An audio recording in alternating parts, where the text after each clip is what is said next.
Alright, here's a recent build. 300 Blackout, 8.5-inch barrel, Gemtech Suppressor, not pinned and welded, so you have the ability to take it off and put on any other .30 caliber or smaller weapon that you wish. It's got the EOTech 300 Blackout optic on it.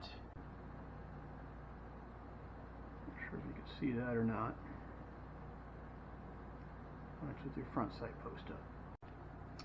And what I think about the Gemtech's is kind of a cool feature is on the front cap you can get that little square notch. Fits a 3/8 socket just in case you get it threaded on too tight or it doesn't want to come off. Kind of a neat feature.